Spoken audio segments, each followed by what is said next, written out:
বৃষ্টি নেশাভরা লন্ডনের সন্ধ্যাবেলায় ছোট্ট ঘরটিতে বসে জানালার ফাঁক দিয়ে আকাশের দিকে চেয়ে আছি।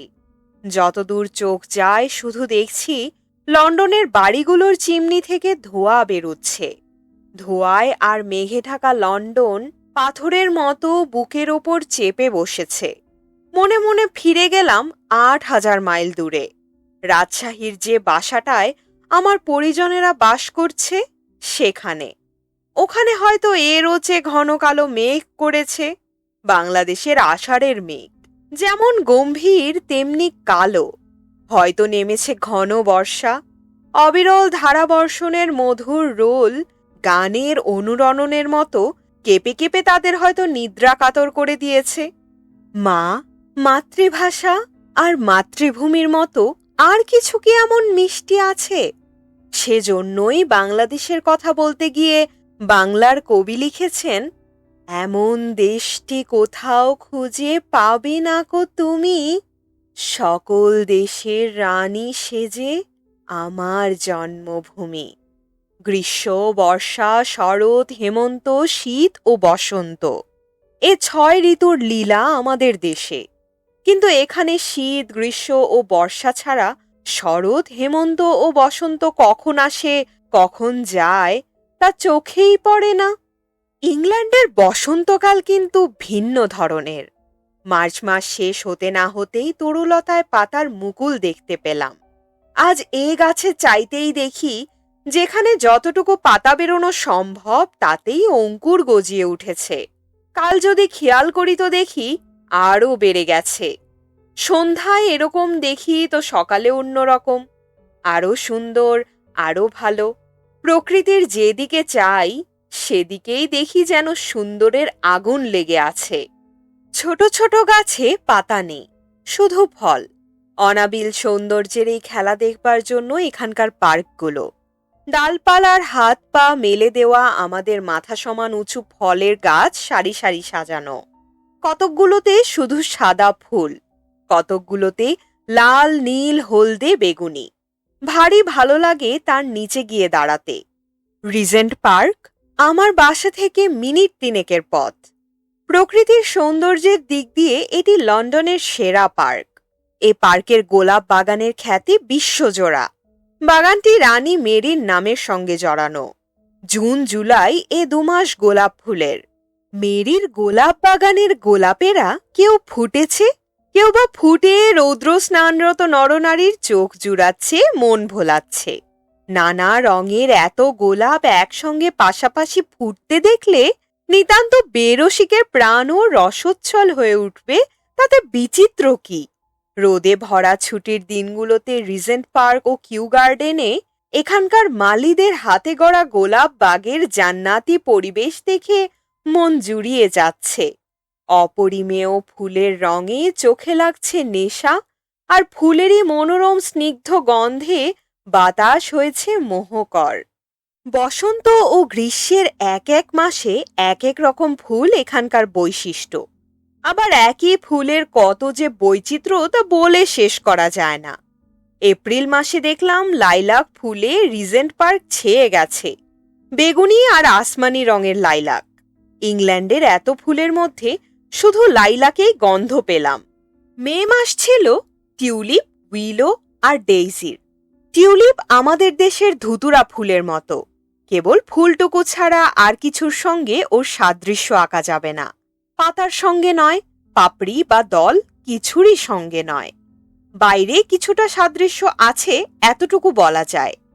আকারে টিউলিপ ধুতরা ফুলের চেয়ে অনেক ছোট। বলিহারি যায় টিউলিপের রং দেখে। কোনো জায়গায় দুধের চেয়েও সাদা, কোনো জায়গায় রক্তের চেয়ে লাল, কোনোটায় বেগুনি, কোনোটায় জাফরানি, কোনোটায় ধূপ ছায়া, কোনোটা দুধে আলতা মাখানো, কোনোটা হলুদ। কোনোটায় থাকে প্রজাপতির গায়ে রেখা টানা বিচিত্র রঙের কারুচিত্র। থাকের পর থাক টিউলিপে টিউলিপময়।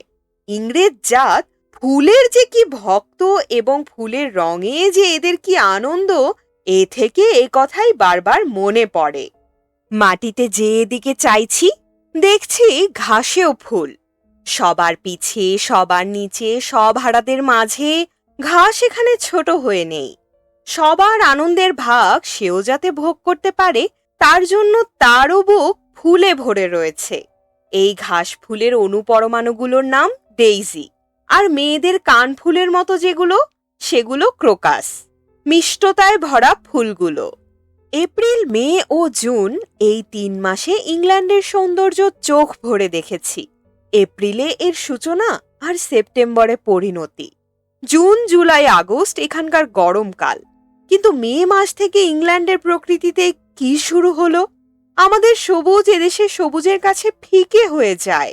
আমাদের ধান ক্ষেতের ওপর দিয়ে বাতাস যখন ঢেউ খেলে যায়, তখন হালকা মনোহর সবুজের কম্পন মাঠের প্রত্যন্ত প্রদেশে পর্যন্ত ছড়িয়ে যেতে দেখি।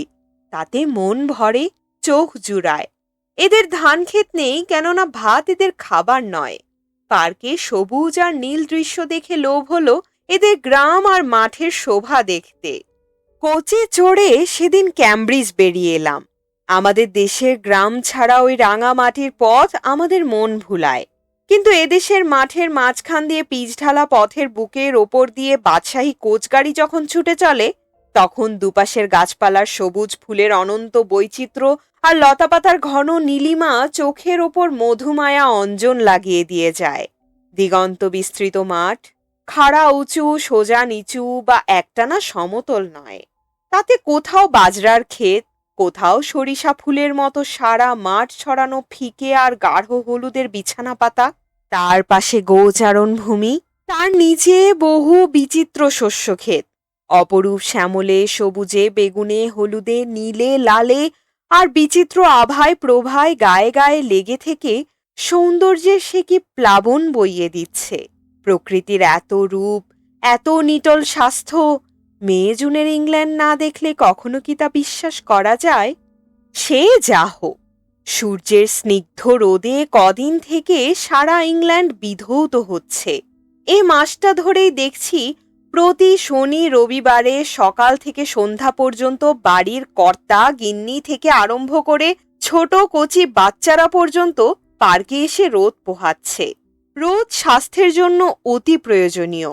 সূর্য যখন এত কালের কৃপণতার পর মাসখানেক ধরে অকৃপণভাবে আলো দিতে লেগেছে, তখন তার কিরণ তো মন প্রাণ ভরে পান করা চাই।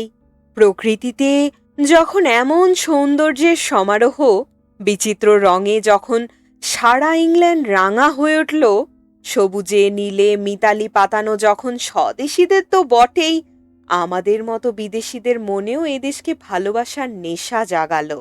তাই বুঝি ইংল্যান্ডে এত পার্ক, এত ফুল, এত বিশ্রামকুঞ্জ, আর গ্রীষ্মকালকে কেন্দ্র করে জীবনের এত আয়োজন।